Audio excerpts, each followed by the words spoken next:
Hello बच्चों, my name is मोहक अग्रवाल। बच्चों, आपके लिए एक और नया सेशन लेके आया हूं मैं, cell the unit of life. इस सेशन में मैं अपने पिछले टॉपिक यूकैरियोटिक सेल्स की ऑर्गेनील्स पर डिस्कशन करने जाऊंगा। जैसा कि मैंने आपको पिछले सेशन में सिखाया कि यूकैरियोटिक सेल्स वो सेल्स होते हैं जिनकी न्यूक्लियस के पास अपनी खुद की न्यूक्लियर मेम्ब्रेन होती है और इन सेल्स के अंदर मेम्ब्रेन बाउंड सेल ऑर्गेनील्स की प्रेजेंस होती है जो कि प्रोकैरियोटिक सेल में नहीं पाए जाते। क्लियर है? तो अब दो तीन सेशन जो भी आगे के बनेंगे उन सब में मैं उन्हीं मेम्ब्रेन बाउंड सेल ऑर्गेनील्स के बारे में डिस्कशन करने जाऊंगा। क्लियर है? तो उन ऑर्गेनील्स में से सबसे पहले जो आज मैं डिस्कस करने जाऊंगा वो एंडो मेम्ब्रेन सिस्टम के बारे में डिस्कस करने जाऊंगा, जिसमें 2 से 3 ऑर्गेनील इन्वॉल्व इकट्ठी रहती हैं एक पर्टिकुलर फंक्शन को परफॉर्म करने के लिए, या एक ऐसा फंक्शन परफॉर्म करते हैं लोग कि एक कोऑर्डिनेटेड मैनर में एक दूसरे की हेल्प करते हुए काम करते हैं। तो असल में एंडो मेम्ब्रेन सिस्टम एक ऑर्गेनील का नाम नहीं है, एक ऑर्गेनाइजेशन एक तरीके की है जिसमें 2 से ज्यादा ऑर्गेनील, या इन शॉर्ट आप बोले एक से ज्यादा ऑर्गेनील्स एक साथ एक कोऑर्डिनेटेड मैनर में किसी फंक्शन को परफॉर्म करती हैं। तो अब आज के सेशन में मैं 2-3 ऑर्गेनील कवर कर दूंगा इकट्ठी, ठीक है ना, और कुछ ऑर्गेनील्स हैं जिनको हम आगे आने वाले सेशंस में डिस्कस करेंगे। तो ध्यान से सुनना भाई, बहुत ही ज्यादा इंपॉर्टेंट सेशन है ये वाला, क्योंकि क्वेश्चन बहुत पुट अप होते हैं एंडो मेम्ब्रेन सिस्टम पे से, ठीक है ना। तो अब इस सिस्टम के बारे में देखेंगे, कौन कौन सी ऑर्गेनील्स आती है उसमें ये देखेंगे, कौन सी ऑर्गेनील का क्या काम होता है वो सारी चीजें देखेंगे, और कैसे कोऑर्डिनेटेड फंक्शन में परफॉर्म करते हैं, ये सारी चीजें हम इसी सेशन में बच्चों डिस्कस करने जाएंगे। तो ध्यान से सुनना, इंपॉर्टेंट सेशन है। क्लियर है? और जो मैं पॉइंट्स मार्क कराता चलूं सीधे सीधे एनसीईआरटी में मेंशन करके चलना, क्योंकि क्वेश्चन पेपर में क्वेश्चंस एनसीईआरटी में से ही आने हैं, कहीं बाहर से नहीं पूछेगा।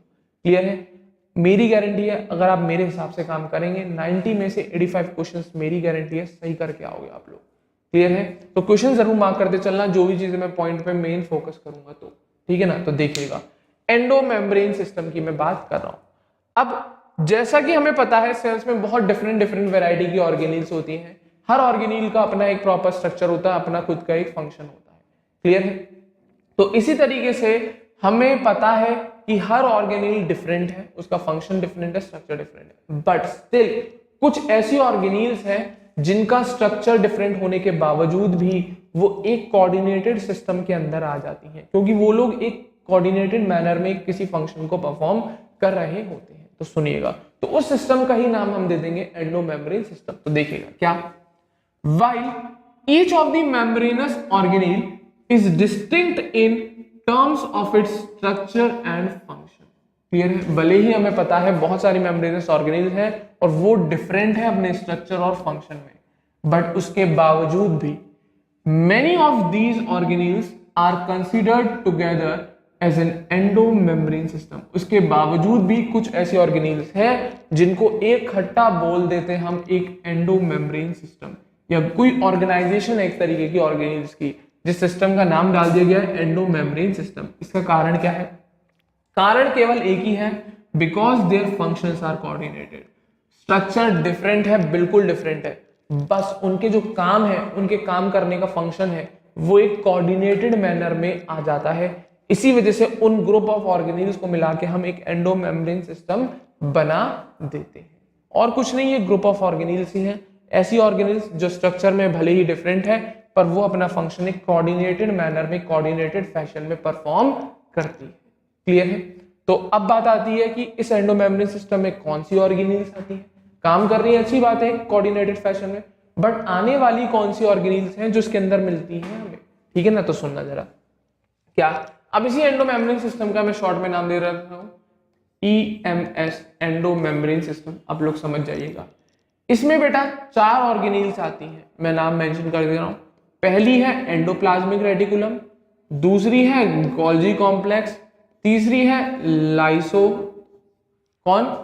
लाइसोसोम्स,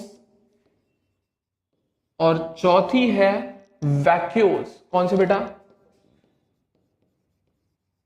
वैक्यूल्स आती हैं। तो ये बेसिक सी 4 आपकी एंडो मेम्ब्रेन सिस्टम की ऑर्गेनेल्स है जो स्ट्रक्चर में तो डिफरेंट है पर इनका फंक्शन एक कोऑर्डिनेटेड मैनर में परफॉर्म करती है। तो सुनना जरा क्या। The endo membrane system includes endoplasmic reticulum पहली, दूसरी गोल्जी कॉम्प्लेक्स,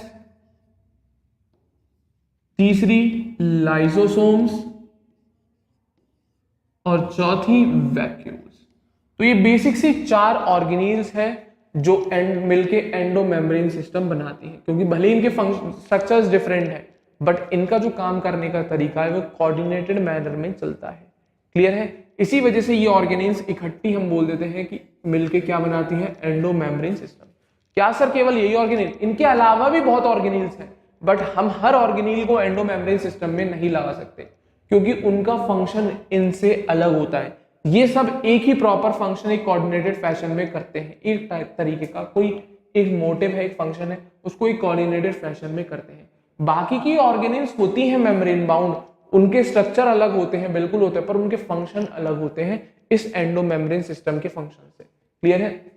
इसी वजह से हम हर ऑर्गेनेल को उठा के एंडो मेम्ब्रेन सिस्टम में नहीं रख सकते। तो वही लिखा है क्या, since the functions of mitochondria, chloroplast and peroxisomes are not coordinated with the above components, these are not considered as a part of endomembrane system। भले ही ये इंपॉर्टेंट ऑर्गेनेल्स है हमारी सेल्स के लिए, बहुत ज्यादा इंपॉर्टेंट है भाई, माइटोकॉन्ड्रिया, क्लोरोप्लास्ट, पेरोक्सीसोम्स वगैरह। क्लियर है। तो भले ही ये इंपॉर्टेंट ऑर्गेनेल्स हैं बट इंपॉर्टेंट होने की वजह से हम इन्हें एंडोमेम्ब्रेन सिस्टम में नहीं रख सकते। क्यों? क्योंकि इनका फंक्शन जो है वो इनसे बिल्कुल अलग है। इसी वजह से ऐसी ऑर्गेनेल्स जो फंक्शन ये शो ही नहीं कर पा रही तो हम कैसे रख देंगे उसे एंडोमेम्ब्रेन सिस्टम में। तो क्वेश्चन मांगता है, याद रखिएगा क्या, कौन सी ऑर्गेनेल्स रखी जाती हैं और कौन सी ऑर्गेनेल्स नहीं रखी जाती। माइटोकॉन्ड्रिया, क्लोरोप्लास्ट एंड पेरोक्सीसोम्स ये नहीं है पार्ट एंडोमेम्ब्रेन सिस्टम का। और कौन है? Endoplasmic reticulum, Golgi complex, lysosomes and vacuoles. बहुत इंपॉर्टेंट है, मार्क कर लेना, क्वेश्चन आता है। क्लियर है। तो ये तो बात हो गई भैया एंडोमेम्ब्रेन सिस्टम की, कौन सी ऑर्गेनेल्स आती हैं वो सारी मैंने बता दी। अब इसी एंडोमेम्ब्रेन सिस्टम की ऑर्गेनेल्स को एक एक करके डिस्कस करते हैं, क्या काम करती हैं, कैसे कोऑर्डिनेटेड रहता है, वो सारी चीजें अपन एक एक करके डिस्कस करेंगे।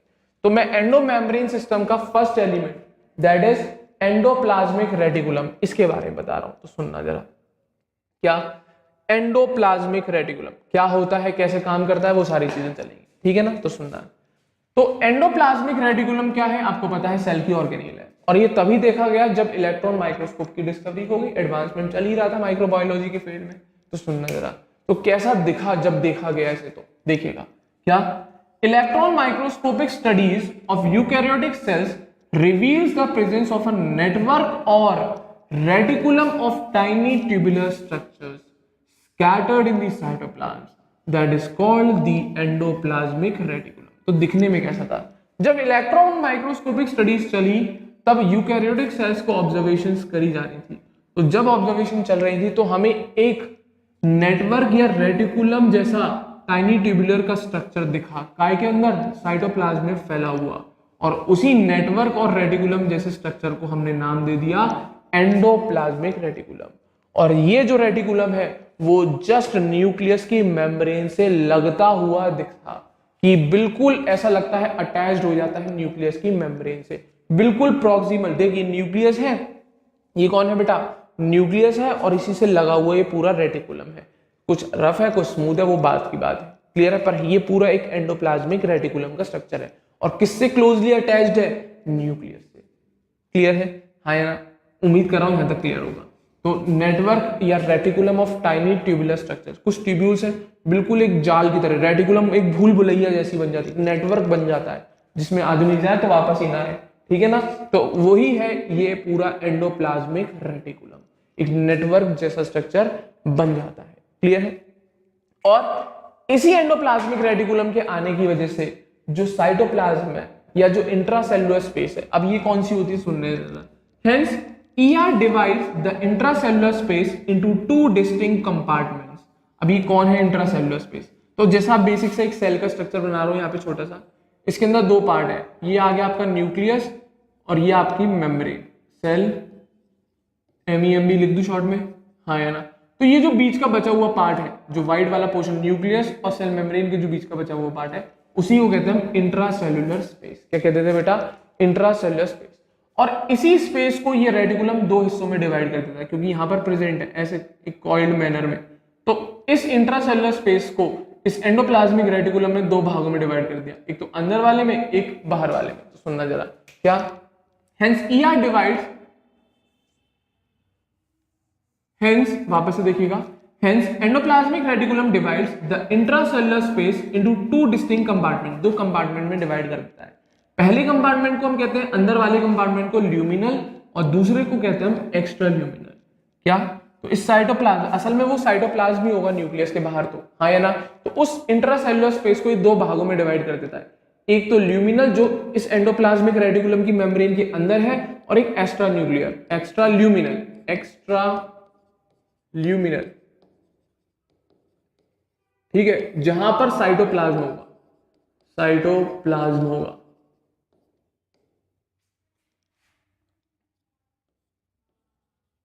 कौन बैठा होगा? साइटोप्लाज्म होगा। और इस एंडोप्लाज्मिक रेटिकुलम के अंदर जो मेम्ब्रेन है, उसके अंदर कौन होगा? ल्यूमिनल। क्या? उस कंपार्टमेंट को हमने क्या कहते हैं? ल्यूमिनल, जहां पर एंडोप्लाज्मिक रेटिकुलम का सामान भरा हुआ हो, जो भी एक्सरसाइज हो। क्लियर है? तो वही है कि इस एंडोप्लाज्मिक रेटिकुलम ने इस इंट्रासेल्युलर स्पेस जो साइटोप्लाज्म होती, उसको एक कंपार्टमेंट में, दो कंपार्टमेंट में डिवाइड कर दिया, एक तो अपने अंदर और एक बाहर का जो बचा हुआ है। बाहर को उसने कह दिया एक्स्ट्रा ल्यूमिनल स्पेस, और अपनी मेम्ब्रेन से जो उसने स्पेस घेर रखी है उसको उसने कह दिया ल्यूमिनल स्पेस। तो वही लिख दिया, ल्यूमिनल को इसने इनसाइड ईआर बोल दिया, और एक्स्ट्रा ल्यूमिनल जो साइटोप्लाज्म की तरफ है, तो दो कंपार्टमेंट में डिवाइड कर दिया, ल्यूमिनल एंड एक्स्ट्रा ल्यूमिनल। तो जैसा कि मैंने आपको बताया था कि जब यूकैरियोटिक सेल्स देखी, उसके अंदर मेम्ब्रेन बाउंड ऑर्गेनेल्स दिखी, तो उन मेम्ब्रेन बाउंड ऑर्गेनेल्स ने इस साइटोप्लाज्म को कंपार्टमेंट में डिवाइड कर दिया था, जैसा कि इस ईआर ने किया है। तो वो कंपार्टमेंटलाइजेशन मिलता है हमें किसमें? यूकैरियोटिक सेल्स में, उसके साइटोप्लाज्म का। तो देख, साइटोप्लाज्म को दो कंपार्टमेंट में डिवाइड कर दिया ईआर ने, एक तो ल्यूमिनल और एक एक्स्ट्रा ल्यूमिनल। क्लियर है? हाँ या ना? तो दो भागों में डिवाइड कर दिया, दो कंपार्टमेंट में डिवाइड कर दिया। क्लियर है? अब ईआर की बात करते हैं आगे, जी डिटेल में सुनना जाए। अब आप देख रहे होंगे इस स्ट्रक्चर को, तो ईआर आपको दो तरीके के दिख रहे होंगे, एक तो कुछ अलग से हैं और थोड़े कुछ स्मूथ है। तो सुनना जरा, इन ईआर को भी दो पार्ट में डिवाइड किया गया है बच्चों। एक को बोलते हैं हम रफ एंडोप्लाज्मिक रेटिकुलम, और कुछ को बोलते हैं हम स्मूथ एंडोप्लाज्मिक रेटिकुलम। किस बेसिस पे बोला जाता है वो आगे पढ़ेंगे, ठीक है ना? तो वैसे दिख ही रहा होगा आपको कि कुछ बॉल लाइक स्ट्रक्चर्स मिल रहे हैं आपको, छोटी छोटी सी ग्रीन कलर की बॉल्स, कुछ ईआर वाले पार्ट पे मिल रहे हैं और कुछ पे बिल्कुल नहीं है, स्मूथ है वो बिल्कुल। तो इसी स्ट्रक्चर के बेसिस पे नाम दे दिया गया था रफ और स्मूथ। इसका काम भी फर्क होता है। अब ये बॉल्स कुछ नहीं, राइबोसोम्स होते हैं। कौन होते हैं? राइबोसोम्स। क्लियर है? तो सुनना जरा ध्यान से। क्या? The ER often shows ribosomes attached to the outer surface. कुछ पार्ट पे ईआर के कुछ पोर्शन पर उसकी जो आउटर की मेम्ब्रेन होती है, आउटर जो सरफेस होती है ईआर की, बाहर वाली, अंदर वाली नहीं, ये अंदर की आ गई, जहां पे ल्यूमिनल स्पेस को वो सराउंड करे, उसके बाहर की तरफ जो एक्स्ट्रा ल्यूमिनल स्पेस की तरफ होगी फेस, उन पर ईआर के जो है राइबोसोम्स जाके बैठ जाते हैं, चिपक जाते हैं। तो वही लिखा है, the ER often shows ribosomes attached to their outer surface, बाहर वाली सरफेस पे। तो इसी वजह से the endoplasmic reticulum bearing ribosomes on their surface are called rough endoplasmic reticulum. तो एंडोप्लाज्मिक रेटिकुलम का वो पोर्शन जिस पोर्शन में उसकी आउटर सरफेस पे राइबोसोम अटैच्ड फॉर्म में मिलेंगे, उसे कह देते हैं हम रफ एंडोप्लाज्मिक रेटिकुलम। क्लियर है? और वहीं पर वो पोर्शन एंडोप्लाज्मिक रेटिकुलम का जहां पर इन राइबोसोम्स की एब्सेंस होती है, उसको कहते थे हम स्मूथ एंडोप्लाज्मिक रेटिकुलम। क्या बोल देते हैं? Smooth endoplasmic reticulum. तो वही लिखा है, in the absence of ribosomes they appear smooth and are called smooth endoplasmic reticulum. तो आरईआर और एसईआर, क्या? एसईआर शॉर्ट फॉर्म है इसकी।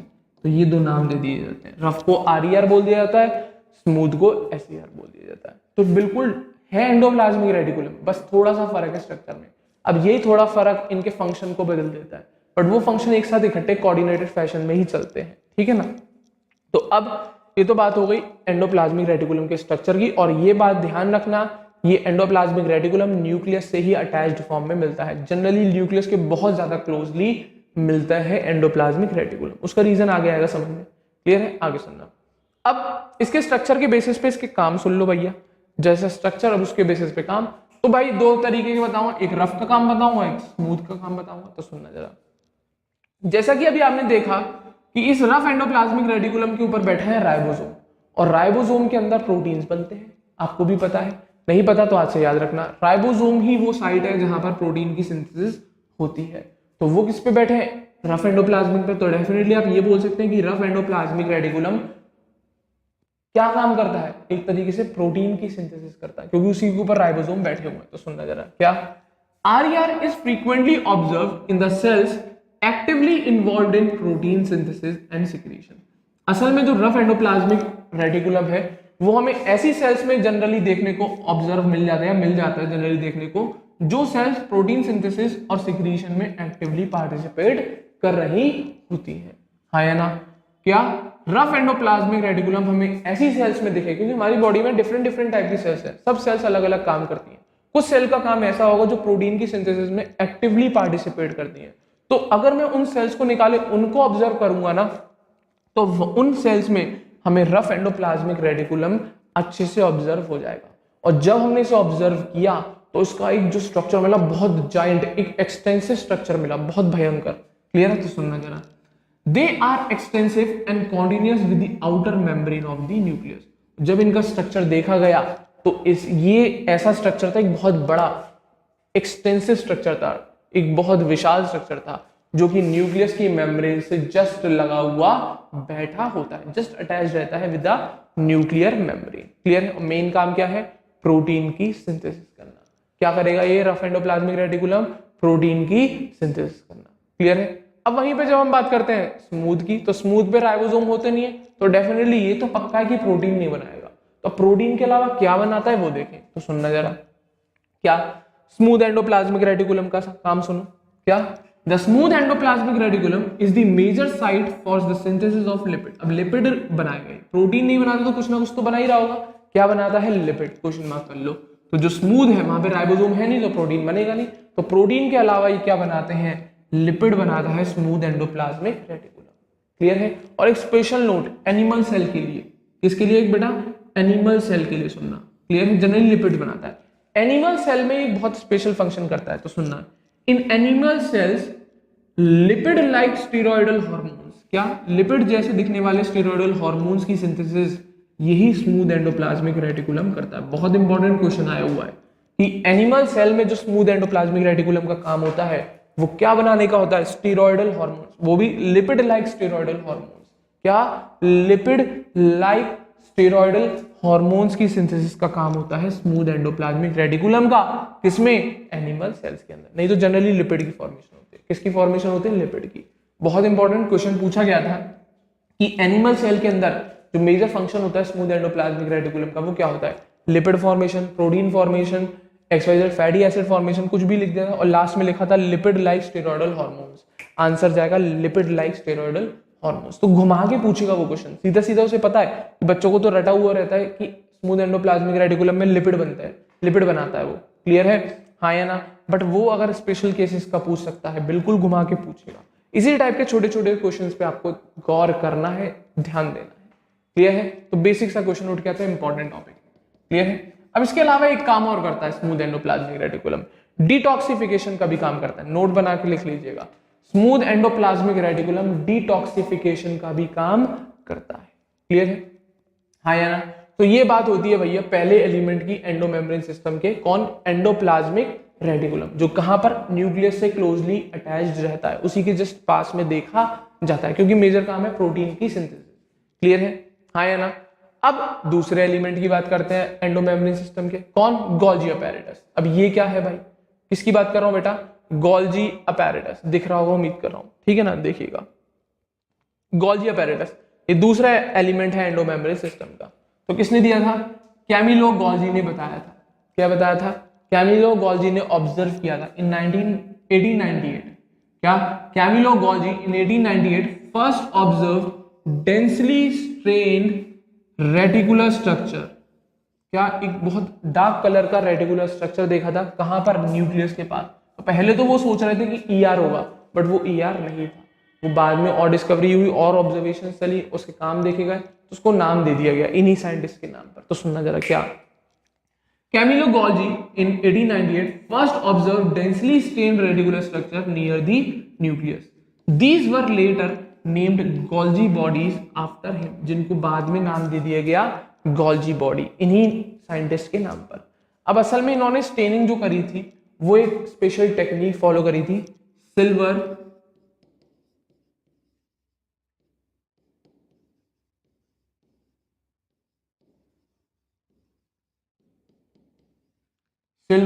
इम्प्रेग्नेशन टेक्निक।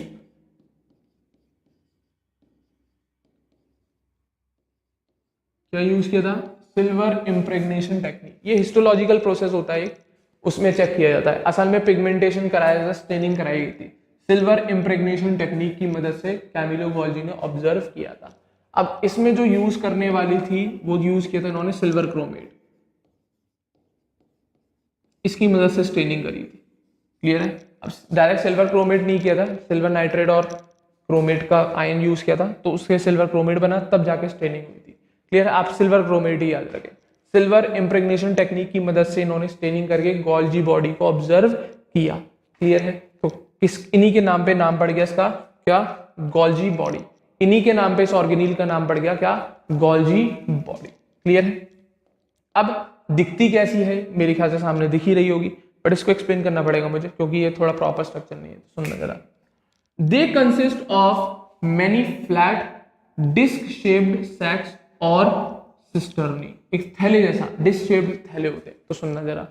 असल में गॉल्जी बॉडी क्या है? बहुत पतली पतली डिस्क शेप्ड सैक्स से भरी हुई होती है, जिनको आप सिस्टर्नी के नाम से भी जानते हैं।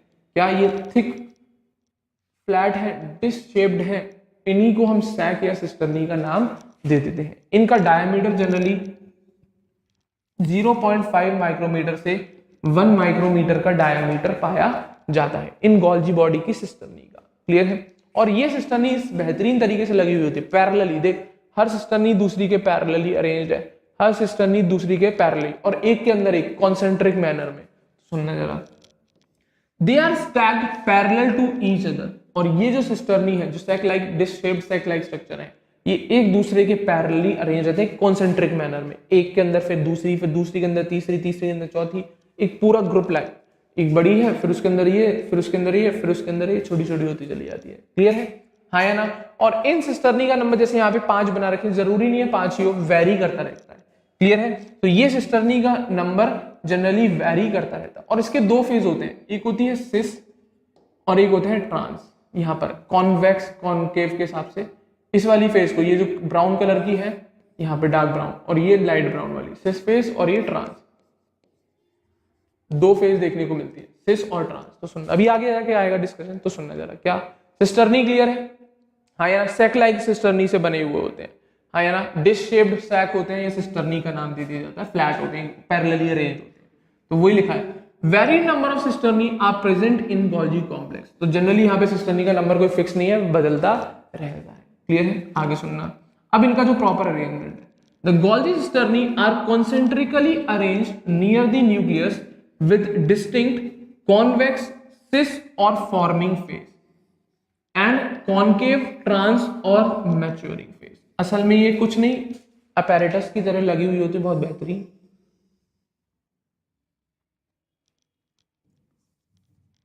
उम्मीद करूंगा ढंग से समझ में आ जाए। एक सेकंड रुकिएगा, मुझे बेटा डायग्राम बना लेने देना।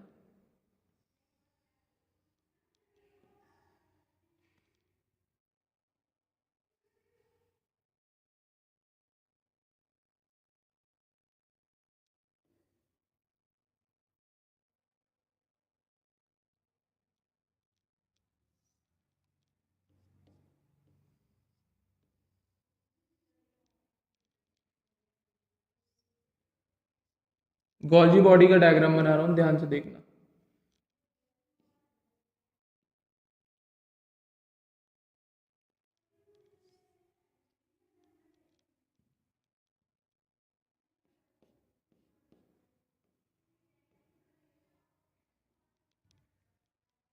ये डिश शेप्ड होती है, ठीक है ना?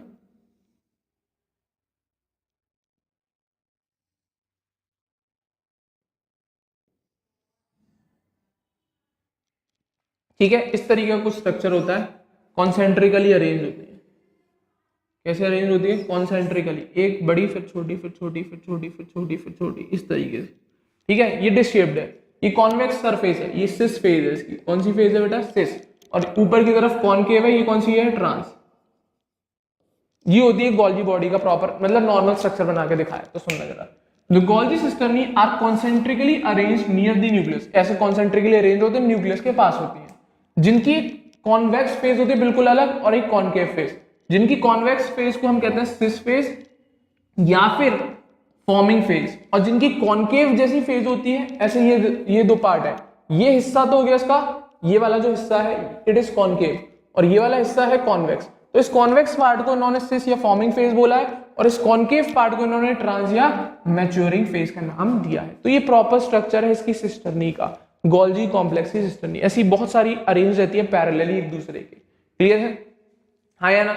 और ये बिल्कुल एक दूसरे से डिफरेंट होते हैं। सिस अलग है दिखने में और ट्रांस अलग है, तो वही लिखा है, the cis and trans phases of these organelles are entirely different but interconnected. भले ही दिखने में बिल्कुल डिफरेंट है, पर एक दूसरे से इंटरकनेक्टेड रहती है, क्योंकि अगर नहीं रहेंगी तो ये गोल्जी बॉडी अपना काम नहीं कर पाएगी। अब क्या काम है वो बात की बात है। तो ये प्रॉपर अरेंजमेंट है इस गोल्जी सिस्टर्नी का, इस गोल्जी बॉडी का डायग्राम। क्लियर है? हाँ या ना? कॉन्सेंट्रिक सिस्टर्नी प्रेजेंट रहती हैं, अटैच रहती है, जिसमें दो फेज मिलती हैं। इधर वाली कौन सी? सिस फेज, और कॉनकेव वाली जो इधर से दिख रही है आपको ब्राउन कलर की, डार्क ब्राउन कलर की concave phase, that is called trans या मैच्योरिंग फेज। क्लियर है? अब काम क्या होता है? कुछ नहीं, पैकेजिंग का काम होता है भैया। जैसे आप लोग जो ऑर्डर करते हैं कभी अमेजोन फ्लिपकार्ट से, तो सामान जो भी आता है वो पैक होके ही आता है ना, तो गोल्जी बॉडी वही काम करता है, उस सामान को पैक करने का। ऐसे याद कर लीजिए, उस सामान को पैक करने का काम करता है। अब कौन से सामान की, वो भी बात की बात है, तो सुनना जरा। अब काम सुनिएगा, the Golgi apparatus principally performs the function of packaging materials. क्या? असल में मटेरियल्स को पैकिंग करने का काम करता है गोल्जी अपैरेटस। जिसका मेन काम होता है वो होता है पैकेजिंग करना मटेरियल की, और ऐसे मटेरियल जिनकी डिलीवरी होनी है, to be delivered either to the intracellular targets और सिक्रेटेड आउटसाइड द सेल्स। मतलब कहां पर डिलीवरी होगी? या तो साइटोप्लाज्म में भेज देगा, इंट्रासेलुलर टारगेट होगा साइटोप्लाज्म वाले, और सेल के बाहर भी जो भी सामान जाता है। जब भी आप कभी चीज ऑर्डर करते हो तो एक जगह से दूसरी जगह तो आएगी ना, तो वो पैक करके भेजी जाती है, खुली तो नहीं भेजी जाएगी, नहीं तो खो जाएगी या फैल जाएगी इधर उधर XYZ। तो वही चीज है, गोल्जी बॉडी भी इस बात का ध्यान रखता है, जिस भी सामान को, या तो चाहे वो साइटोप्लाज्म में ही क्यों ना जाए या सेल के बाहर ही क्यों ना जाए, उसे पैक करके ही भेजा जाएगा। तो वो काम कौन देखता है? Golgi apparatus. अब कौन सा सामान होता है? मेनली जनरली ये बेटा न्यूक्लियस के पास मिलता है। कौन मिलता है? गोल्जी अपैरेटस न्यूक्लियस के पास, और वहीं पे आपको एंडोप्लाज्मिक रेटिकुलम मिल रहा है। और आपने देखा एंडोप्लाज्मिक रेटिकुलम का मेन फंक्शन है प्रोटीन की सिंथेसिस। तो असल में ये गोल्जी कॉम्प्लेक्स, ये गोल्जी अपैरेटस उसी प्रोटीन की पैकिंग करेगा। तो सुनना जरा क्या लिखा है, the materials to be packed in the form of vesicles from the ER. तो अब वो मटेरियल जो पैक होना है किसकी फॉर्म्स में? वेसिकल्स, कुछ नहीं, पैलेट्स, गोलियों की फॉर्म में पैक करता है। तो सुनना जरा क्या, अब वो मटेरियल जिसको आपको पैक करना है किसकी फॉर्म में? वेसिकल्स की फॉर्म में। कहां का जो कहां से आया वो मटेरियल? ईआर से, एंडोप्लाज्मिक रेटिकुलम से वो मटेरियल आया। तो वो मटेरियल क्या करेगा? फ्यूज हो जाएगा। क्या लिखा है वापस से, materials to be packed in the form of vesicles from the ER. तो बहुत कॉम्प्लेक्स ही लाइन है, थोड़ा समझ में नहीं आता कभी कभी इंग्लिश का मतलब। तो यहां पे ये बोल रही है लाइन कि वो मटेरियल जिसको आपको वेसिकल्स की फॉर्म में पैक करना है, जो कि कहां से आ रहा होगा? ईआर से आ रहा होगा, वो मटेरियल फ्यूज कर जाता है किसके साथ? सिस फेज ऑफ गोल्जी अपैरेटस के साथ।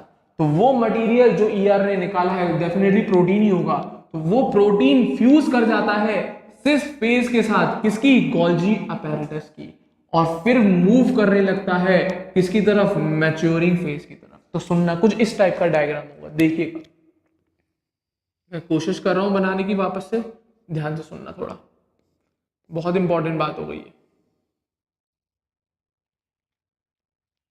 वापस से सुनिएगा जरा, जस्ट 1 मिनट दीजिएगा, डायग्राम बनाने दीजिए, तभी समझ में आएगा ये चीज। कटोरे जैसा बनता है गोल्जी अपैरेटस।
देखिएगा जरा ध्यान से, ये मान लो गोल्जी अपैरेटस है। कौन है बेटा? ये गोल्जी अपैरेटस। क्लियर है? तो ये गोल्जी अपैरेटस है। अब इसी से ही जुड़ा होता है बेटा ईआर, उसके लिए भी मैं डायग्राम बना दूं। यहीं से जुड़ा होता है, मान लो इसी की वॉल से जुड़ा हुआ होगा ईआर। हाईली कॉइल्ड स्ट्रक्चर बना दे रहा हूं मैं। मान लो ये ईआर है, ये कौन है? ईआर। यहां से जो सामान गया उस सामान का कलर अलग कर दे रहा हूं मैं। यहां से जो सामान है ये फ्यूज करेगा सिस फेज के साथ। किसकी? सिस फेज के साथ। किसके साथ बेटा? सिस फेज के साथ। किसकी? गोल्जी बॉडी की। और यहां पर आ गई ट्रांस फेज। कौन सी फेज बेटा? ट्रांस। कौन सी फेज? ट्रांस फेज और सिस फेज आ गई। कौन सी फेज आ गई बेटा? ट्रांस फेज और सिस फेज। तो ये जो सामान बना यहां पर, वो क्या किया? सिस फेज के साथ, गोल्जी अपैरेटस की सिस फेज के साथ फ्यूज किया और आ गया गोल्जी बॉडी के अंदर, गोल्जी अपैरेटस के अंदर।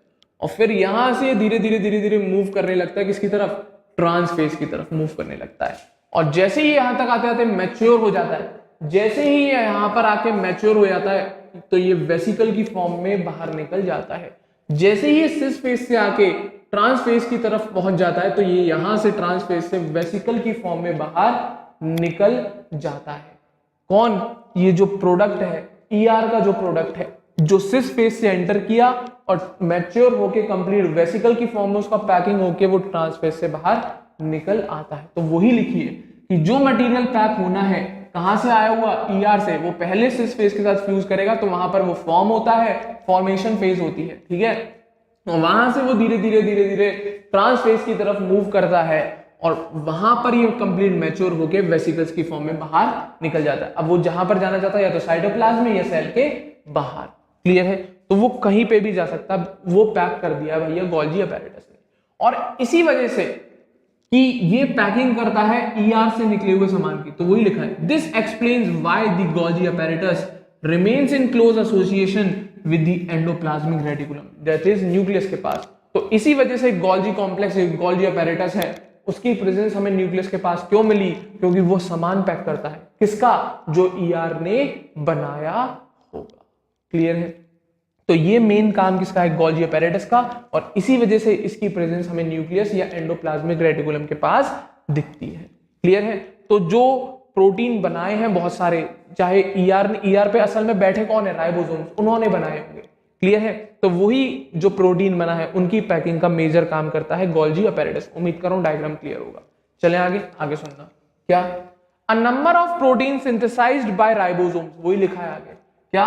A number of proteins synthesized by ribosomes on the endoplasmic reticulum are modified in the cisternae of the Golgi apparatus before they are released from its trans phase। तो जब तक वो protein पूरा mature नहीं हो जाएगा, पूरा चेंज नहीं हो जाएगा गोल्जी अपैरेटस के अंदर, तब तक वो गोल्जी अपैरेटस अपनी ट्रांस फेज से उसे बाहर नहीं निकालेगा। तब तक वो गोल्जी अपैरेटस उसे अपनी ट्रांस फेज से बाहर नहीं निकालेगा। क्लियर है? हाँ या ना? और इसी वजह से इंपॉर्टेंट है गोल्जी अपैरेटस, क्योंकि कोई भी सामान या तो इंट्रासेलुलर फ्लूइड में जाए, आई मीन साइटोप्लाज्म में, ये सेल के बाहर जाए, उसे पैक करना ही पड़ेगा। और वो काम कौन करता है? Golgi apparatus. क्लियर है? और इस पैकिंग के साथ साथ एक और इंपॉर्टेंट फंक्शन करता है, तो सुनना जरा। गोल्जी अपैरेटस ही वो साइट है, एक इंपॉर्टेंट साइट, जहां पर फॉर्मेशन होता है ग्लाइकोप्रोटीन्स और ग्लाइकोलिपिड्स की। किसकी फॉर्मेशन होती है? ग्लाइकोप्रोटीन्स एंड ग्लाइकोलिपिड्स की। तो पैकिंग के साथ साथ ये ग्लाइकोप्रोटीन्स और ग्लाइकोलिपिड्स की भी फॉर्मेशन करती है। कौन? गोल्जी कॉम्प्लेक्स, ये गोल्जी अपैरेटस। तो ये बेसिक दूसरा एलिमेंट है आपका एंडोमेम्ब्रेन सिस्टम का, जिसका मेन काम पैकिंग है। क्या है काम? पैकिंग का काम होता है। क्लियर है?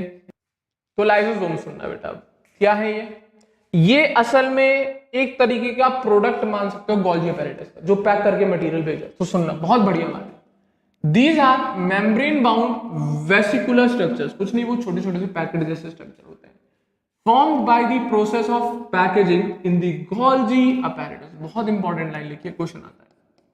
असल में और कुछ नहीं, मेम्ब्रेन बाउंड वेसिकुलर स्ट्रक्चर है। जस्ट लाइक ऐसा लगा है, लगा क्या है? ऐसा हुआ है कि गोल्जी अपैरेटस ने उसको पैक करके भेजा है, या फिर ये वो स्ट्रक्चर है मेम्ब्रेन बाउंड जो पैकेजिंग वाले प्रोसेस से कंप्लीट होते हुए बने हुए हैं। क्लियर है? तो कुछ नहीं, वेसिकुलर स्ट्रक्चर होते हैं जिनको किसने पैक करके भेजा है? गोल्जी अपैरेटस में, गोल्जी अपैरेटस ने। क्लियर है? तो अब जब हम इस लाइसोसोम को निकाल के देखें उसके अंदर क्या क्या है वो चीजें सुनना, आगे सुनना। The isolated lysosomal vesicle have been found to be very rich in almost all type of hydrolytic enzymes। तो जब देखा गया एक लाइसोसोम को तो उसके अंदर जो सामान भरा हुआ था उसमें मेजर आपको हाइड्रोलिटिक एंजाइम्स देखने को मिले। क्या मिले? Hydrolytic enzymes. जैसे कौन? हाइड्रोलेजेस, जैसे कि लाइपेज, प्रोटीएजेस, कार्बोहाइड्रेट्स, जो जनरली क्या करते हैं? डाइजेशन कराते हैं कार्बोहाइड्रेट का, लिपिड्स का, प्रोटीन्स का। तो इस टाइप के हाइड्रोलिटिक एंजाइम्स मिले इस लाइसोसोम, मतलब बहुत इंपॉर्टेंट रोल प्ले करेगा, क्योंकि ये होंगे तभी तो हमारे अंदर प्रोटीन या कार्बोहाइड्रेट या फैट की क्या होगी? डाइजेशन होगा। क्लियर है? तो असल में जो मेन इसकी कॉम्पोजिशन होती है वो हाइड्रोलिटिक एंजाइम्स की होती है, और ये ऐसे एंजाइम्स हैं जो optimally active at the acidic pH. और ये एंजाइम्स कब एक्टिव होते हैं? जब पीएच कैसी हो नेचर में? एसिडिक हो। क्लियर है? हाँ या ना? तो वही लिखा है, the isolated lysosomal vesicles have been found to be very rich in almost all type of hydrolytic enzymes optimally active at the acidic pH. ऐसे एंजाइम्स जो एक्टिव पीएच या एसिडिक कंडीशन में एक्टिव होते हैं। क्लियर है? Examples आपको दे रखे हैं। तो these enzymes are capable of digesting carbohydrates, proteins, lipids and nucleic acids. Question mark आता है क्वेश्चन, ठीक है ना? हाँ या ना? चले आगे। तो मेन कॉम्पोजिशन क्या है? तो कुछ नहीं, ये प्रोडक्ट है एक तरीके से। जब पैकेजिंग हुई होगी गोल्जी अपैरेटस के अंदर इन एंजाइम्स की, तो उनको पैक करके गोल्जी अपैरेटस ने एक लाइसोसोम टाइप का स्ट्रक्चर बना दिया। क्लियर है? और वो कुछ नहीं, वेसिकुलर स्ट्रक्चर होता है। इसी तरीके से वैक्यूल भी, क्या? अब वैक्यूल भी एक तरीके के वैसी स्ट्रक्चर है। हाँ या ना? वैक्यूल भी उसी टाइप का स्ट्रक्चर है। तो सुनना जरा, क्या? The vacuole is the membrane bound space. ये भी एक तरीके की स्पेस है जिसको मेम्ब्रेन ने कवर कर रखा है, जो साइटोप्लाज्म के अंदर जनरली दिखती है। और ये वैक्यूल जनरली आपको प्लांट के अंदर बहुत अच्छे से विजिबल रहते हैं। एनिमल्स में इतने प्रोमिनेंट नहीं होते जितने की प्लांट्स में होते हैं। तो सुनना जरा, क्या? The vacuole is the membrane bound space found in the cytoplasm. किसमें मिलता है? साइटोप्लाज्म। एक मेम्ब्रेन होती है, उसमें सामान भरा हुआ होता है, वैक्यूल होती है वो। अब उसमें क्या भरा हुआ होता है वो बात। तो vacuole contains water, sap, excretory products and other material not useful for the cells. तो असल में वैक्यूल एक मेम्ब्रेन बाउंड स्पेस है जहां पर ये सामान पड़ा हुआ होता है। पानी है, सैप है, एक्सक्रीटरी प्रोडक्ट्स हैं और कुछ ऐसे सब्सटेंसेस जिनको या जो सब्सटेंसेस की सेल्स को जरूरत नहीं है वो सब वैक्यूल के अंदर भर दिया जाता है। क्लियर है? आगे सुनना। The vacuole is bound by a single membrane called tonoplast. अब वैक्यूल की मेम्ब्रेन का भी नाम है क्या? टोनोप्लास्ट। मार्क कर लेना, क्वेश्चन आता है। तो वो जो मेम्ब्रेन है, जिस मेम्ब्रेन से वैक्यूल कवर्ड रहता है, उस मेम्ब्रेन को क्या कहते हैं? टोनोप्लास्ट। और इन वैक्यूल्स की प्रेजेंस प्लांट सेल में बहुत प्रोमिनेंट होते हैं। तो वही लिखा है, in plant cells the vacuoles can occupy up to 90% of the volume of the cell. तो अप्रोक्सीमेट 90% पार्ट जो वॉल्यूम है सेल का वो वैक्यूल ही घेर के रखा हुआ होता है प्लांट के अंदर। क्लियर है? हाँ है ना? अब बात आती है इसकी मेम्ब्रेन की। तो जो टोनोप्लास्ट अभी बताई ना, उसके बारे में सुनना अब जरा। तो इसकी जो प्लांट में जो टोनोप्लास्ट है वो बहुत एक अच्छा काम करती है। तो सुनना, in plants the tonoplast facilitates the transport of number of ions and other materials against concentration gradient into the vacuole. असल में ये वही मेम्ब्रेन है जिसके अबाउट कुछ आयंस या कुछ ऐसे मटेरियल्स जो अपनी कंसंट्रेशन ग्रेडियंट के अगेंस्ट एंटर करेंगे वैक्यूल के अंदर, एक्टिव ट्रांसपोर्ट शो करती है। ये टोनोप्लास्ट है, आयंस और कुछ ऐसे मटेरियल्स जो अपने कंसंट्रेशन ग्रेडियंट के ऑपोजिटली मूव करेंगे वैक्यूल के अंदर।